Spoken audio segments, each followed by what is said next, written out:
Bendiciones mis hermanos, disculpen que ayer mientras estábamos en la sesión la computadora me dijo que no tiene memoria, entonces la detuvo y no me avisó, entonces por eso voy a hacer un repaso corto en este video de lo que fue la sesión de ayer. Em, Ayer estuvimos observando Gálatas capítulo 1 del versículo 11 al 24. Aquí podemos ver algunas repeticiones que encontramos. Las principales fueron judaísmo, revelación, Jerusalén y iglesia. Desde ahí podemos ver que los temas principales, todo gira alrededor de nuevo acerca de lo que es la revelación que el apóstol recibe versus cuál fue la deformidad que el judaísmo fue teniendo de lo que era la revelación de la palabra de nuestro Señor. Em, entonces básicamente esas son las repeticiones importantes. De personajes encontramos Pablo en primera persona contando su testimonio, mostrándonos tres escenas: la persecución a la iglesia, su conversión y su nueva vida en Cristo. Otro de los personajes fue el Evangelio, la personificación del Evangelio, y esto lo hicimos para introducir lo que va a ser todo el capítulo 2. Otro de los personajes secundarios que podíamos notar eran los contemporáneos del apóstol cuando estaba en el judaísmo y también la iglesia gentil, ¿verdad? Esos son los personajes que podíamos notar, además de la mención de Pedro y de Jacob. Em, y vamos de una vez con las preguntas. ¿Por qué el apóstol empieza diciendo quiero que sepan? ¿Acaso es que no saben? Bueno, lo que hablábamos que Pablo está haciendo ahí es introduciendo un contraste. O sea, quiero que esto quede más que claro, ¿verdad? El evangelio que él les predica no es invención humana. Así que es también una denuncia de lo que él considera que sí es invención humana. Las tradiciones del judaísmo, como lo va a denunciar más adelante, eso sí son invenciones humanas. Lo otro que el apóstol dice después para complementar esta idea en el versículo 12 es que no fue que fue transmitido el evangelio de padres a hijos, no es que va a ser transmitido de un maestro humano a un aprendiz, que es él, sino que es revelación misma de Jesucristo. Nos quiere decir que su mensaje es la persona de Jesús y el que le da el mensaje fue la persona de Jesús. Así que no se trata de interpretaciones milenarias, sino que más bien se trata de la persona de Jesús que se le revela. Camino a Damasco, pero también vemos que también es un proceso de revelación donde el apóstol va a estar un tiempo a solas y todavía en ese tiempo está ordenando mucha de la revelación que el Señor le da. En el versículo 13, alguien estaba pidiendo que habláramos un poco de cómo el apóstol trató de destruirla en la iglesia. Sí, dentro de el judaísmo, pues tenemos que hablar que Pablo era una persona sumamente por encima del promedio de sus contemporáneos. Em, una persona que además está dentro de un movimiento que ha sufrido o va a sufrir transformaciones importantes, en el sentido de que cerca del año 70, cuando Jerusalén es destruida, pues por el emperador Tito, el partido fariseo empieza a ser desplazado hacia la ciudad de Jamnia y dentro de ese periodo de tiempo pues el movimiento saduceo va a ser completamente eliminado. Así que los fariseos van a convertirse en lo que hoy es el judaísmo rabínico moderno, ¿verdad?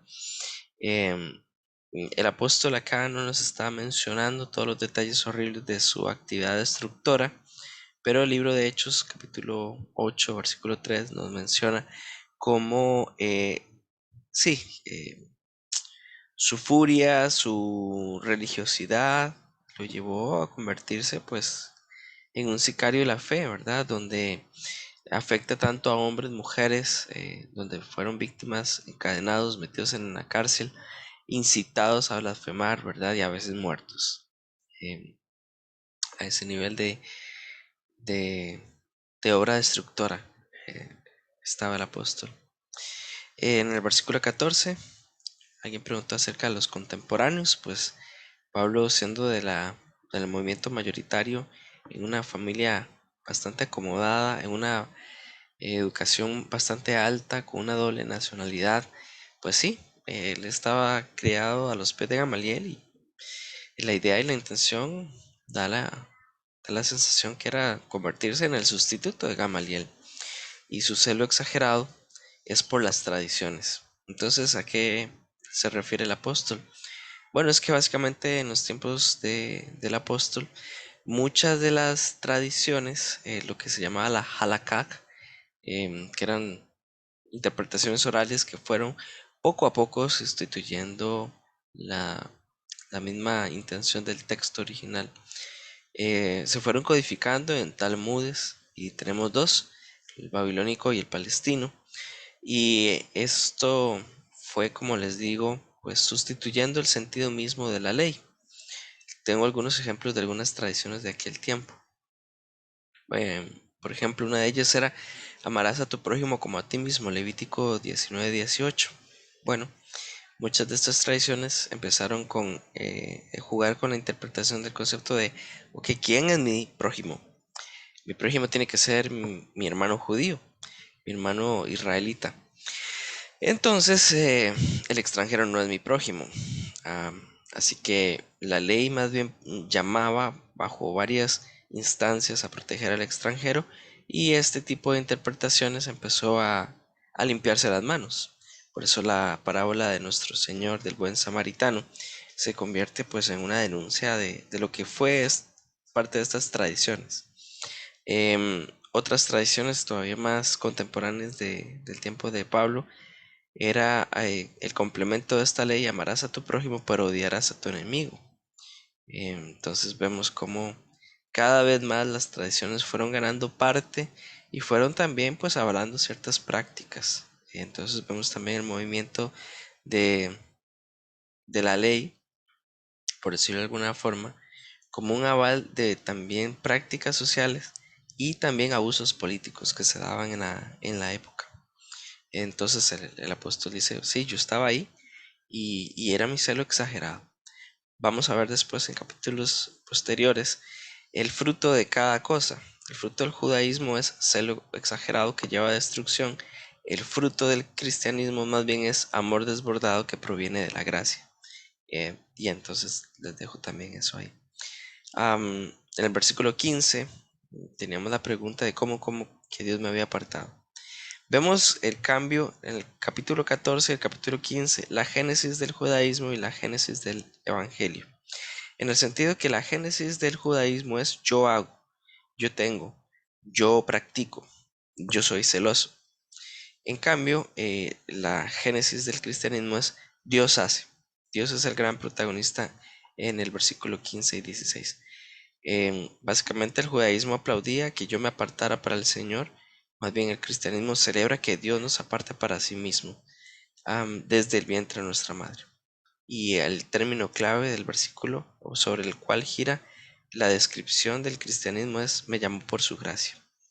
Em, en este llamó por su gracia definitivamente sí habla de su salvación personal, pero también de su llamado a ser apóstol, como lo vamos a ver a continuación. Vuelve a repetir también el apóstol en el versículo 16 el revelarme a su Hijo, porque definitivamente el apóstol tenía mucha información. De hecho, él puede ver el primer martirio de la iglesia cristiana, el primer mártir cristiano, Esteban, y tenía muchos antecedentes de lo que era el cristianismo.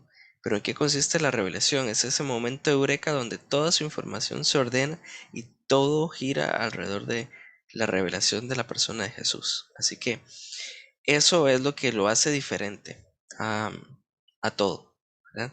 Ese es el momento donde él también entiende su obligación de predicar a los gentiles. Los gentiles son todos aquellos creyentes que vienen de un contexto no judío. como usted y como yo.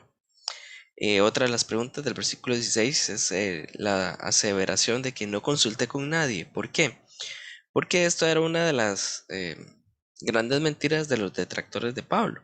O sea, seguramente su vista a Jerusalén, que era la ciudad santa, a estar con los otros apóstoles y confiaste el mensaje. Pues no, lo que él quiere decirnos es que no consulta con nadie, hasta 3 años después va a encontrarse con otro apóstol y no sube a Jerusalén inmediatamente.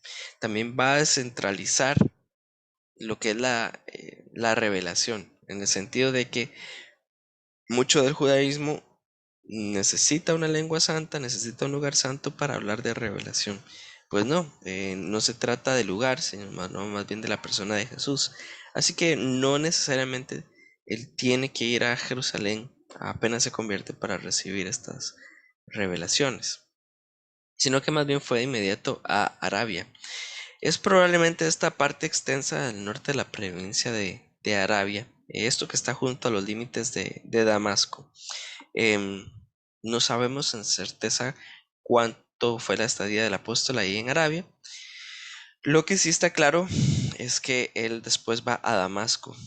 Em, lo guía más la necesidad de predicar este evangelio que de profundizar este evangelio. Va a Damasco principalmente por la necesidad de predicar en las sinagogas y también hablar al pueblo gentil de esa zona. Después de 3 años, sí va a estar en Jerusalén. El énfasis entonces en el versículo 18 es decir que hasta después de 3 años fue a visitar a Pedro. La mención de Pedro pues no es también aleatoria, sino que vamos a ver más adelante que hubo un problema entre Pedro y Pablo. Entonces, muchos de los enemigos de Pablo quieren utilizar esa división para decir, a ver, Pedro sí tiene todas las credenciales, tú no. Y este problema seguramente fue por eso, pues no. El apóstol también nos dice que se quedó como 15 días. No fue que estuvieron a tiempo completo, sino que también sabemos por Hechos capítulo 9, versículo 28 al 30, de que probablemente solo pasaban las tardes o los sábados con él por sus tareas de predicación, ¿verdad?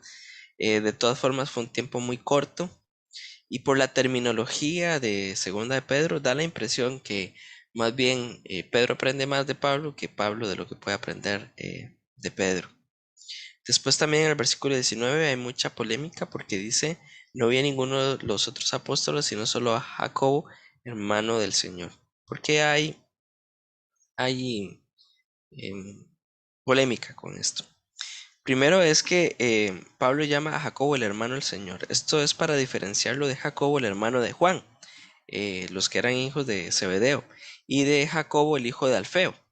Entonces, este Jacobo literalmente es el hermano del Señor. Lo que sabemos de él es que fue un hombre prominente, ¿verdad? Dentro de la iglesia de Jerusalén, pero no fue uno de los 12.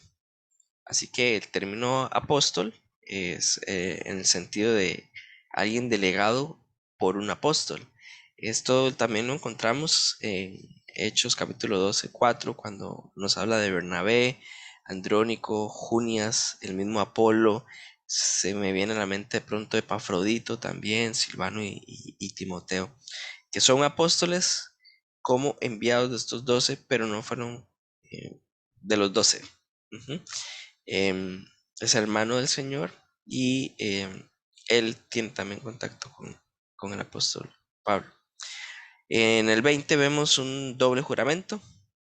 Dios me es testigo. Entonces está utilizando este vocabulario que utilizaban los profetas. Está poniéndose al mismo nivel, ¿verdad? De los profetas, diciendo los profetas tuvieron una revelación. Es en la misma revelación, no son dos, sino que todo apuntaba a la persona de Cristo. Entonces yo les pongo a Dios como testigo, o sea, no hay nada más alto para quien jurar. Y también dice, les escribo y no miento. ¿Por qué?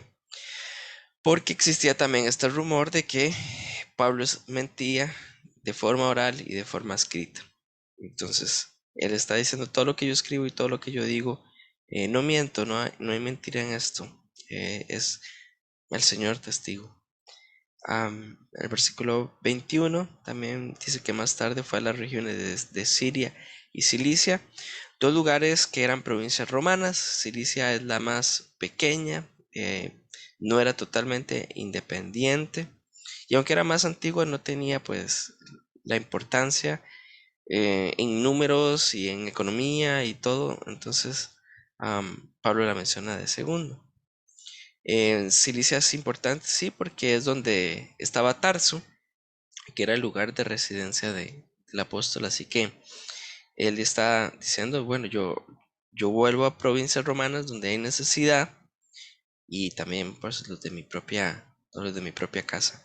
Más que todo la mención de estos dos lugares fueron porque tienen algo bastante en común, que fueron dos lugares donde el apóstol pues recibió oposición, y son ciudades donde él pudo sobrevivir. Así que dan testimonio de cuán grande ha sido el Señor con él. En el versículo 22, también mucha gente preguntaba, solo me habían oído decir, y es que básicamente existía, sí, no una comunicación tan expedita como la que tenemos hoy con redes sociales y tecnología, pero entre las iglesias sí se pasaba la información, principalmente a las personas que iban itinerantes comunicando el Evangelio. Entonces, había muchos rumores del apóstol, no sabemos a ciencia cierta todos, pero lo que queda claro en el versículo 23 es que sí era bastante conocido su nombre en algunas iglesias, pero en otras personalmente tampoco habían em, obtenido información del apóstol, ¿verdad? Em, Como en Cilicia mismo. Pero sí, lo que se dice es, antes perseguía, ahora em, más bien predica. Ese era el contraste, el cambio. Y por causa mía glorificaban al Señor. Aquí también nos va a introducir un tema súper importante para el final del libro. Lo que buscan todos estos movimientos como el judaísmo son pues glorificar al creyente, a su perseverancia, a sus convicciones, a sus creencias, pero más bien lo que busca el evangelio es glorificar solamente a Dios, y esa es una diferencia radical. Dentro de las aplicaciones que mencionábamos estaban em, el entender que antes de que nosotros hiciéramos algo por el Señor ya estaba ejerciendo todo un plan, ¿verdad? Y definitivamente el que empezó la obra la va a terminar, y eso pues cimienta nuestra fe. Todos los méritos están en Él. Así que mis hermanos, disculpen de verdad porque si tuve este problema técnico, pero aquí les queda también este extracto de lo que fue la sesión de ayer. Si todavía alguien queda con algún comentario o alguna pregunta, por favor, pues hablamos por WhatsApp. Bendiciones y nos vemos en 15 días.